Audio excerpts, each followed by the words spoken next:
محترم ناظرین، ذاکر ساحل YouTube channel اور فیس بک پیج پر آپ کا خیر مقدم ہے۔ جمعہ صاحب کے خطاب سے مستفید ہوں۔ میں جناب سے ادباً گزارش کروں گا کہ آپ نے کلمات عالیہ سے جماعت کو نوازیں۔ الحمد لله نحمده ونستعينه ونستغفره ونؤمن به ونتوكل عليه ونعوذ بالله من شرور انفسنا ومن سيئات اعمالنا من يهده الله فلا مضل له ومن يضلل الله فلا هادي له ونشهد أن لا إله إلا الله وحده لا شريك له ونشهد أن سيدنا ومولانا محمدا عبده ورسوله أرسله بالحق بشيرا ونذيرا صلى الله تعالى عليه وعلى آله وأصحابه وأزواجه وذرياته وبارك وسلم تسليما كثيرا كثيرا. أما بعد، فأعوذ بالله من الشيطان الرجيم. بسم الله الرحمن الرحيم. إن هذا القرآن يهدي للتي هي أقوم ويبشر المؤمنين الذين يعملون الصالحات أن لهم أجرا كبيرا وأن الذين لا يؤمنون بالآخرة أعتدنا لهم عذابا أليما. وقال النبي صلى الله تعالى عليه وسلم: إن الله يرفع بهذا الكتاب أقواما ويرفع به آخرين.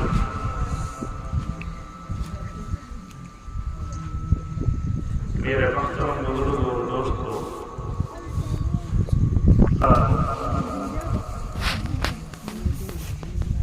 یہ آج اللہ کا بہت بڑا کرم اور احسان ہے کہ اللہ نے ہمیں یہاں پر بیٹھنے کی توفیق نصیب فرمائی اور اس کے بعد میں حضرت مولانا صدیق صاحب رحمۃ اللہ علیہ نے دعا فرمائی، مختصر سا وہاں پر دعا فرمایا۔ ہم چند لوگ تھے اور اس کے بعد میں کہا کہ آپ یہاں کام کو سنبھالیے، اللہ کی مدد آئی۔ مولانا نے وہاں کام شروع کیا، ایسے حالات آئے کہ وہاں کچھ لوگوں نے جو حضرت مولانا نے وہاں پر چاروں طرف ہوٹل پہ کوئی کھوپڑی بنائی تھی شروعات میں، ان کو لوگوں نے اکھاڑ دیا۔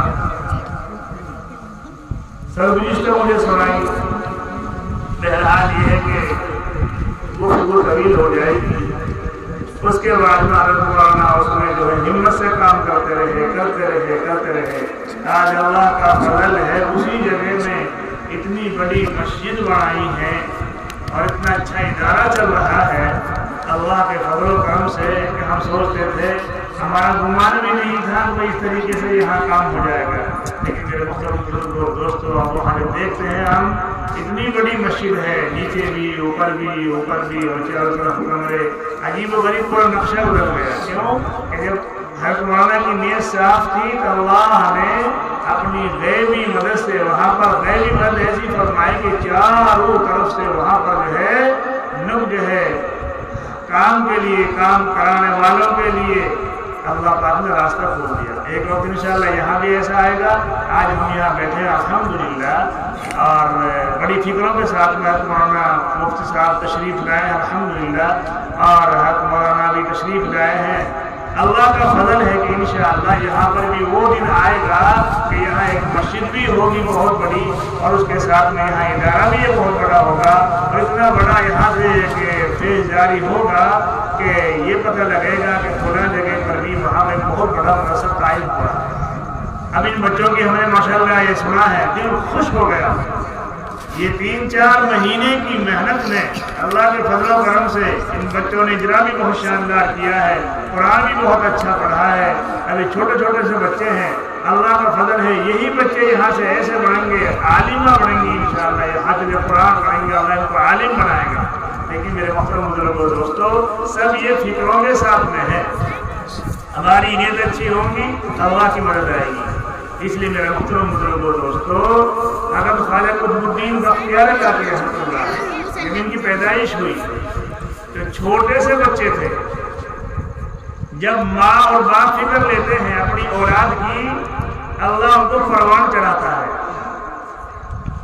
یہ سب جو ہے ماں باپ کی طرف سے ہوتا ہے کہ میرا بچہ کیسا بنے, میرے بچے کے اندر صلاحیت کیسے پیدا ہو, میرا بچہ حافظ قرآن کیسا ہو, میری بیٹی حافظ قرآن کیسے بنے, میرے گھر میں دین کیسا آئے, میرے گھر کے اندر دین کی رونق پیدا ہو. اس لیے میرے محترم دوستوں میں عرض کرتا ہوں بار بار کہ سب سے بڑا زیور لڑکیوں کے لیے ان کے لیے دینی تعلیم ہے. اگر دینی تعلیم ہوگی ایک لڑکی وہ ایک لڑکی نہیں ہے, پورا ایک گھر ہے. ایک گھر نہیں ہے, پورا وہ ایک قبیلہ ہے. ایک قبیلہ نہیں ہے بلکہ پورا ایک محلہ ہے. ایک محلہ نہیں ہے بلکہ پورا وہ ایک صوبہ ہے. ایک لڑکی کے اندر سدھار آئے گا پورا محلہ سدھرے گا. ایک لڑکی کے اندر دینداری آئے گی پورا علاقے کے اندر میں سدھار آئے گا. ایک بچہ ہمارا حافظ قرآن بنے گا اس سے سینکڑوں نہیں بلکہ ہزاروں بچوں کو حافظ قرآن بنائے گا. ایک بچہ ہمارا صحیح دین پہ آ گیا وہ ہزاروں گھروں کو صحیح کرے گا. اس لیے میرے دوستوں دینی تعلیم بہت ضروری ہے. عصری تعلیم ہم مانتے ہیں کہ عصری تعلیم کا ہونا بھی ضروری ہے, لیکن اس سے کہیں زیادہ دینی تعلیم. میں دیکھ رہا ہوں اسکولوں کے لیے اپنے بچوں کو کوئی اسکوٹی پہ لے کے جا رہا ہے, کوئی ہاتھ پکڑ کے لے کے جا رہا ہے, اور کوئی گاڑی کا انتظام کرا رہا ہے, اور کوئی رکشے تیار کرا رہا ہے. اس طریقے سے فکر ہوتی ہے اسکولوں کے لیے, لیکن اگر ہمیں فکر نہیں ہے تو ابھی ہمیں دین اسلام کے لیے نہیں ہے, قرآن کے لیے نہیں ہے, قرآن کے لیے نہیں ہے. جس دن ہماری قوم میں یہ بات آ گئی کہ اللہ کا کلام سچا ہے, اللہ کا کلام حق ہے, اللہ کا کلام ہمارے گھر میں پڑھا جائے گا, اللہ کی رحمتیں اتریں گی, اس دن ہماری کایا پلٹ جائے گی, اس دن ہمارے گھروں میں سدھار آ جائے گا, اس دن ہماری پریشانیاں دور ہو جائیں گی. اس لیے کہ دنیائی تعلیم جو میرے دوستوں ایک فن ہے, یہ موت پر اس کا نفع نقصان ختم ہو جاتا ہے, اور دینی تعلیم کا نفع جتنا دنیا میں تھا اس سے چوگنا مرنے پر, موت پر یہ ختم نہیں ہوتا, بلکہ یہ آپ کو جنت تک اللہ سے ملاتا ہے. یہ ایسا علم ہے قرآن کا جو علم ہے. خواجہ قطب الدین بختیار کاکی رحمۃ اللہ علیہ چھوٹے سے جو پیدا ہوئے, ابا بھی فکر میں کہ میرا بیٹا نیک کیسے بنے, اماں بھی فکر میں کہ میرا بیٹا نیک کیسے بنے. اب جب بچہ ہوا تقریباً 7 سال کا, اس کا عقیدہ ٹھیک ہو جائے. اسے میرے محترم بزرگوں دوستوں کبھی یہ نہ سوچنا چاہیے کہ میں نورانی قاعدہ پڑھا رہا ہوں یا سپارہ پڑھا رہا ہوں, یہ تو بنیادی چیز ہے. اگر یہ بنیادی چیز ہماری صحیح ہو گئی آگے چلنا تو بہت آسان ہے. اصل محنت تو چھوٹے بچوں پر ہے, ان بچوں کو اٹھانا ہے, ان کو اوپر لے جانا ہے, ان پہ محنت کرنی ہے, اور یہ ہوگی بچوں کے بڑوں سے, ان کے بھائیوں سے, ان کی بہنوں سے, اور ان کے چچاؤں سے, ان کی خالوں سے, اور ان کی ممانیوں سے, ان کی ماؤں سے, کہ میرے بچہ کیسا نیک بنے, میرے بچے کے اندر صلاحیت کیسے پیدا ہو, میرا بچہ قرآن, میری بچے قرآن پڑھنے والی کیسے بن جائے.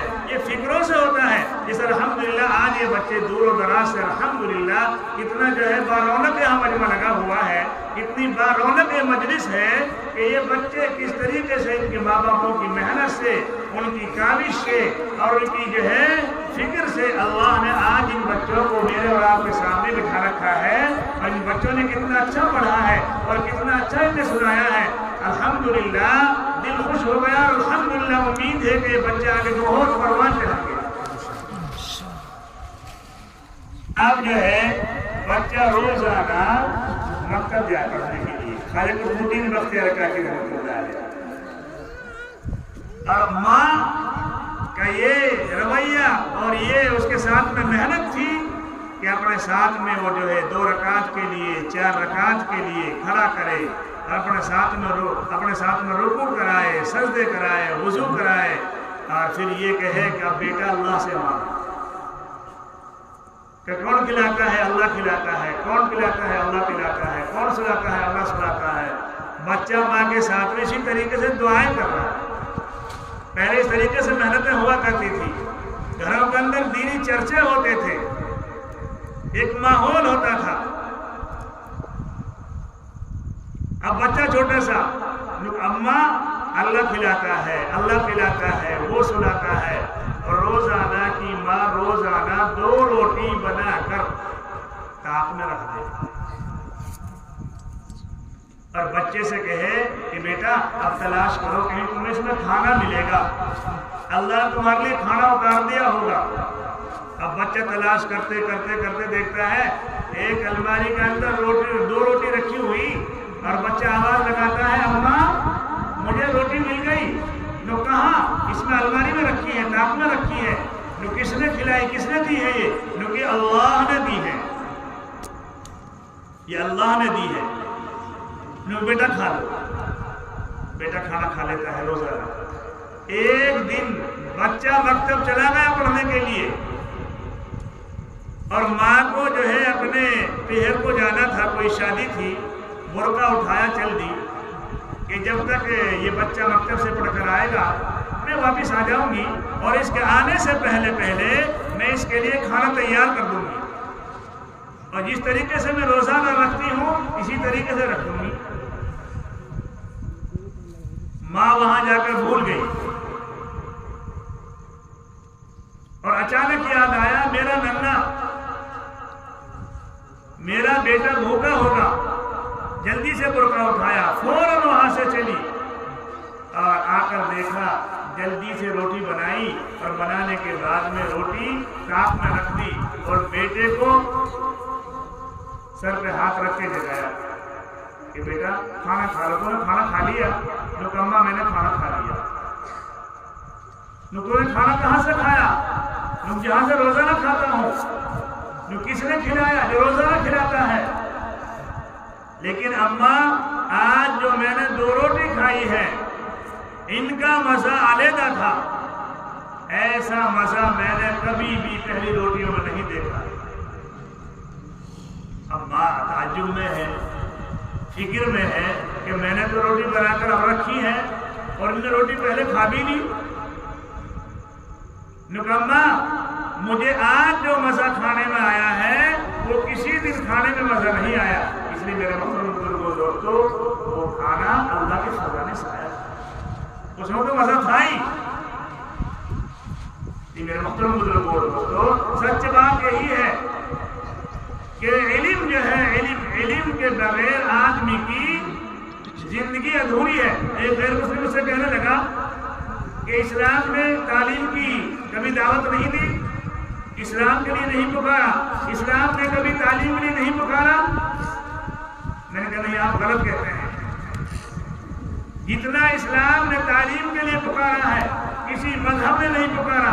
سب سے پہلے اقرأ بسم ربک الذی خلق، خلق الانسان من علق، اقرأ وربک الاکرم الذی علم بالقلم، علم الانسان ما لم یعلم۔ سب سے پہلے تعلیم کو پکارا اسلام نے، اور مجھے یہ فرمایا کہ علم حاصل کرو، ماں کی گود سے لے کر قبر میں جانے تک، لحد تک۔ ہم جب پڑھا کرتے تھے، ہماری بخاری شریف میں ایک قاری صاحب تھا، ان کی عمر تقریباً 75 سال، سفید داڑھی، بہت ضعیف ہو گئے تھے، تو مشکات شریف پڑھتے تھے۔ میں نے کہا قاری صاحب آپ پہ کتاب بھی نہیں سمجھتی ہے اور کبھی کبھی آپ گر بھی جاتے ہیں، آپ اتنی بزرگی آگے کمزور ایسے ہی ہیں۔ کہنے لگا رے بھائی میں تو علم حاصل کرتے کرتے مرنا چاہتا ہوں، میں تو جو مقام طالب علم کا ہے وہ مقام جو ہے ہر ایک کا نہیں ہو سکتا۔ میرا دل چاہتا ہے میں تو علم حاصل کرتے کرتے دنیا سے جاؤں۔ میں نے اس سے کہا کہ اللہ آپ کو پروان چاہتا ہے، فرمایا اسلام نے کہ تمہیں چاہے اتنی دوری تک علم حاصل کرنے کے لیے جانا پڑے جیسے سعودیہ سے چین، یعنی دوری اتنی بتائی کہ اگر تمہیں جانا پڑے علم حاصل کرنے کے لیے وہاں بھی علم حاصل کرنے کے لیے جاؤ۔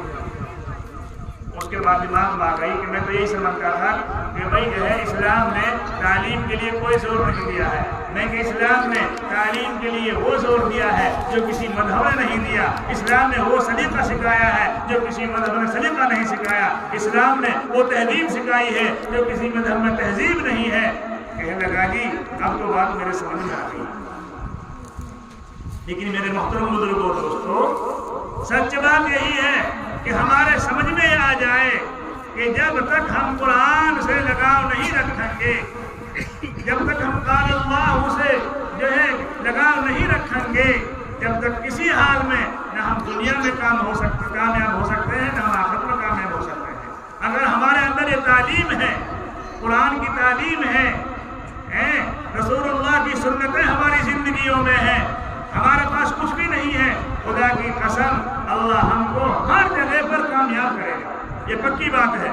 آج ہم کہتے ہیں میرا یہ کام نہیں ہو رہا، میرا وہ کام نہیں ہو رہا، میں اس پریشانی میں ہوں، اس پریشانی میں ہے۔ دوستو ہم سب نے پریشانی خود کو لے رکھی ہے، اللہ پاک کسی کو پریشان نہیں کرتا، وہ تو بڑا مہربان ہے، بڑا رحمان الرحیم ہے، بڑا کریم ہے، اس کی تو مہربانی عام ہے۔ ایک بچہ کہنے لگا وہ عالم بنا، بہت اچھا عالم، پھر وہ ندوے سے فارغ ہوا اور اس نے PhD کی انگلش میں علی گڑھ یونیورسٹی سے، اس کا نمبر پڑ گیا، جب نمبر پڑ گیا اس کا سرکاری نوکری میں 60,000 روپے تنخواہ شروع ہوئی، اس کی جو ہے ریاض سے کچھ ساتھی وہاں کام کرتے تھے، انہوں نے کہا کہ آپ یہاں پر آ جائیں اور یہاں آپ کو 28 لاکھ سالانہ پیکیج ملے گا اور آپ کو گاڑی ملے گی اور رہنے کا یہاں بنگلہ ملے گا۔ وہ بچہ میرے پاس دلی گیا، لوگوں نے کہا کہ اس لیے آتا ہے نا کہ کسی سے مشورہ کرے تو اچھے آدمی سے مشورہ کرے جو وہ مشورہ بھی اچھا دے، ایسا نہیں کہ بھائی دیکھ ہر ایک سے مشورہ کر لیا اور وہ مشورے پر چل دیا، نہیں، اچھے آدمی کو اپنا مشیر بنائے اور مشورہ دینے والے اچھا مشورہ دے۔ کہا جی وہ میں نے گھر پر مشورہ کیا تھا، لوگ کہہ رہے تھے بھائی تیری پڑھتے پڑھتے زندگی چلی گئی، اب تیرے ماں باپ ان کی خدمت کر لو، 60,000 تنخواہ بہت ہے، کیا کرو گے جا کے نکلا۔ میں نے کہا نہیں، آپ باہر جائیے، وہاں کام سیکھ کر آئیے، وہاں کام سیکھ کر آئیے، پھر یہاں کام کریے۔